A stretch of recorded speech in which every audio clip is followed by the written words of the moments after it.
지금은 부채를 제외한 순자산 기준으로 이전에 비해 한 2배 정도 늘어나게 되었어. 이듬해 아무도 예상하지 못했던 코로나가 터지면서 주식 자금이 반토막 이하까지 가져 있어. 하락장에서 일반적으로 계좌를 방어를 하려면 공부는 최대한 많이 해야 되지만 매매 자체는 최소화하는 게 오히려 더 안전한 투자를 할 수 있는 방법인 것 같아.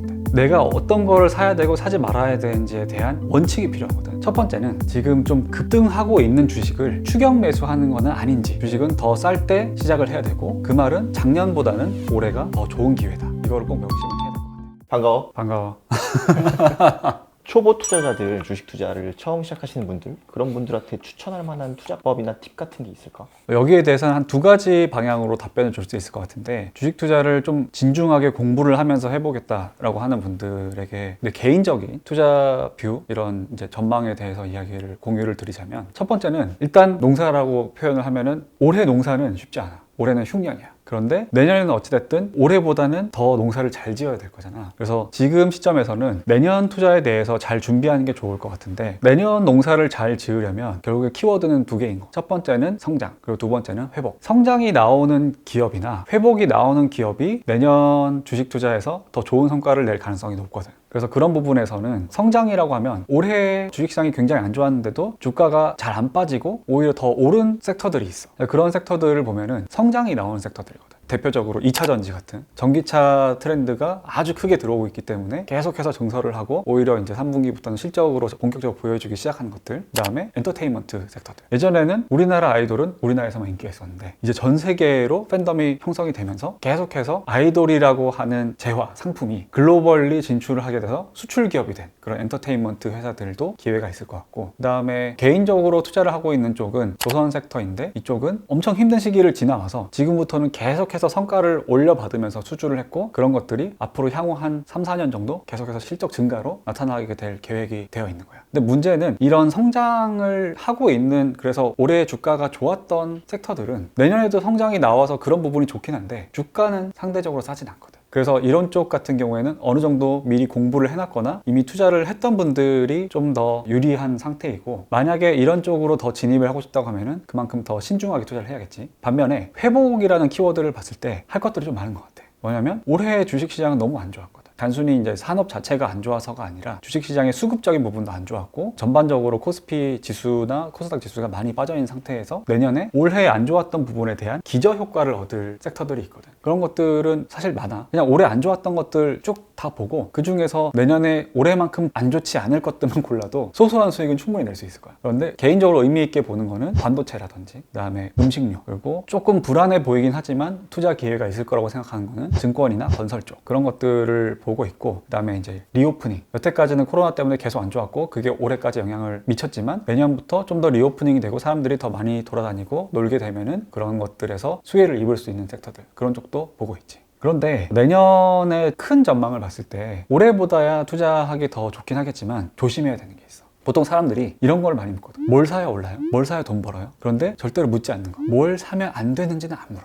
뭘 사면 안 되는지를 알아야지 그런 지뢰밭을 피해가고, 이제 실제로 사면 안 되는 것들을 빼고 사도 돈을 벌까 말까야. 근데 사면 안 되는 것들을 사면은 절대로 돈을 벌 수 없거든. 그런 부분에서 꼭 조심해야 되는 게, 기업들의 재무 구조를 잘 봐야 돼. 지금 금리 인상기이기 때문에 돈을 빌려서 사업을 했던 기업들 같은 경우에는 그 빌린 돈에 대한 이자가 점점 더 커지고 있거든. 그래서 그런 부분에서 이자 부담이 커지면서 기업의 어떤 실제 영업에도 악영향을 끼칠 수 있는, 뭐 부채 비율이 높다거나 높은 이자를 내면서 사업을 하고 있는 회사들은 꼭 조심해서 걸러서 봐야 돼. 투자 시작하기 전에 절약을 엄청 많이 한 걸로 알고 있는데, 요새 절약이 또 엄청 이슈라서 절약하는 혹시 팁 같은 게 있을까? 일단 투자자의 입장에서 절약이 왜 필요한지를 생각해보면 투자금을 확보하기 위한 목적이거든. 그 목적을 잘 이해를 하면은 내가 커피 한 잔 사 마실 돈도 뭔가 투자를 할 수 있는 돈이 된다. 이런 기회비용을 따지기 때문에 좀 더 마인드적인 측면에서 절약을 진중하게 할 수가 있고, 절약의 방법은 없는 것 같아. 나는 아낄 줄 모르는 사람이다. 여태까지 쓰고 싶은 대로 쓰면서 살았다. 그래서 절약이 잘 안 된다. 그런 고민이 있는 사람들도 있을 거거든. 그런 사람들한테 딱 한 가지 팁을 주자면, 내가 돈을 어디에 어떻게 쓰고 있는지 기록을 하라는 거야. 기록을 해서 내가 내 자신을 객관적으로 보게 되면 나의 패턴에 대해서 더 잘 이해를 할 수 있고, 그러면 뭐 어떤 거를 이런 식으로 아끼고 이런 방법들은 자연스럽게 나오게 돼. 내 스스로 찾게 돼. 근데 내가 어떻게 돈을 쓰고 있는지를 아는 게 절약에서 제일 중요한 시작점인 것 같아. 공부를 많이 하는 투자자로 알려져 있는데 혹시 감명 깊게 읽은 책이나 강의나 이런 게 있을까? 개인적으로 주식 투자를 하면서 여러 책들의 도움을 받았지만 마인드적인 측면이나 주식 투자자로서의 어떤 정체성을 가지는데 큰 도움을 얻었던 책은 지중해 부자라고 한 책이 있어. 정말 얇고 가볍고 우화 같은 책이었는데 되게 쉬운 책이었어. 박종기라고 하는 작가분이 쓰신 책인데 우연히 알게 된 몇천억 자산가인데 우리나라에서 주식으로 큰 돈을 벌고 외국의 지중해에 가서 여유로운 은퇴 생활을 누리는 자산가의 이야기를 우화처럼 쓴 책이 있어. 근데 그 책에서 자산가라고 하는 지중해 부자라고 하는 분이 우리에게 던지는 메시지들, 그런 것들이 단순히 투자뿐만 아니라 삶에 대한 어떤 자세라든지 그 관점에 대해서도 많이 배울 수 있어서 그 책을 쉽게 시작을 해보고 싶은 분들에게 추천을 많이 하고 있어. 혹시 앞으로 그러면 꿈이나 목표 같은 게 있어? 올해 정말 인생에 큰 전환점이 생긴 게 지난 10월에 첫 애가 태어났어.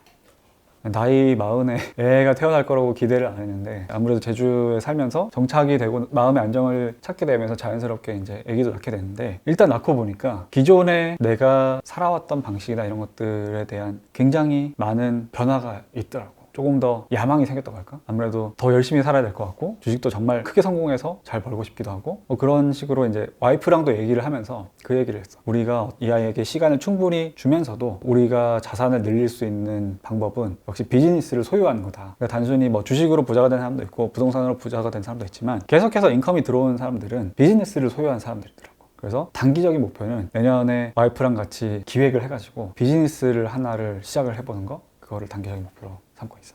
여전히 투자의 필요성을 못 느끼는 사람들이 많아. 이런 영상을 지켜보면서도 그냥 남의 얘기처럼 생각하는 사람들이 많은데 왜 우리는 꼭 투자를 해야 된다고 생각하는지 그 얘기를 좀 해줬으면 좋겠어. 아까 비즈니스를 소유한 얘기를 했는데 결국에는 비즈니스도 크게 보면은 투자라고 볼 수 있는데 투자는 궁극적으로 생산성을 소유하는 수단이야. 그러니까 생산성이라고 하면 내가 노동력을 투입해서 생산성을 발휘할 수도 있지만 투자는 내 노동력이 아니라 내가 가진 자본의 노동력으로 생산성을 소유하는 거거든. 그렇게 봤을 때 투자라고 하는 생산성을 많이 소유하면 소유할수록 내 자유도가 높아져. 그 자유라고 하는 건 단순히 놀고 먹는 게 아니라 내가 가치 있다고 생각하는 일, 그다음에 내가 뭔가 의미 있다고 생각하는 사람들, 이런 대상들에게 더 많은 시간을 쏟을 수 있다는 거거든. 그렇게 봤을 때 투자는 우리의 삶을 더 윤택하게 해줄 수 있는 최고의 생산성 소유 수단이고 투자를 공부를 하다 보면 세상에 대해서 더 잘 이해하고 나에 대해서도 더 잘 이해할 수 있어. 나는 확실히 투자를 하고 나서 내가 더 나은 사람이 됐다고 생각을 하거든. 내 삶을 더 낫게 하고 나 자신이 더 발전된 사람으로서 진화하기를 원하는 그런 사람들이라고 하면은 꼭 투자를 시작을 했으면 좋겠어.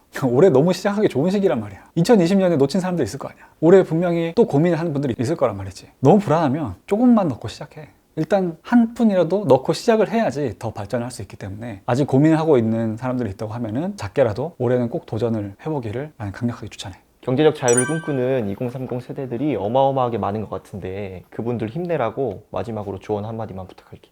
일단 투자를 시작한 분들, 이미 시작했는데 물려있는 분들은 올해가 굉장히 괴롭고 힘들고 회의감도 많이 들고 할 거야. 특히 주식 투자는 부동산에 비해서 변동성이 더 크기 때문에 그런 감정적인 소모도 더 많은데 한두 번 그냥 주식을 깨작깨작 해가지고 돈을 버는 거는 불로소득일 수도 있어. 그런데 지속적으로 주식 투자를 하고 주식시장에 머물면서 자산을 키우는 거는 절대로 불로소득이 아니야. 그럼 어떤 소득이냐? 내가 봤을 때는 감정 노동을 통한 소득인 것 같아. 그러니까 뭐 직장인들이 지식 노동을 통해서 돈을 벌듯이 서비스 직군이나 그런 데서 오는 감정 노동? 그런 거랑 비슷한 것 같아. 서비스 직종에 있는 분들이 감정 노동이 힘들다고 한 이유가 그런 거잖아. 갑질을 하는 진상 고객이 있단 말이야. 그런 거를 감내하고서 뭐 아파하지만 어쨌든 그걸 통해서 돈을 벌잖아. 주식 투자자들도 마찬가지야. 주식 투자자들에게 갑질을 하는 진상 고객은 미스터 마켓이야. 그 미스터 마켓이라고 하는 시장 자체의 변동 이런 것들에서 감정 노동을 겪을 수밖에 없는데 결국 그 대가로 돈은 벌게 돼. 그러니까 올해는 노동 강도가 좀 센 해라고 생각을 하고 내년에 이 노동에 대한 정당한 대가를 얻어갈 것이다. 이렇게 생각하면은 좀 더 마음도 편해지고 희망을 얻게 되지 않을까 그렇게 생각을 해.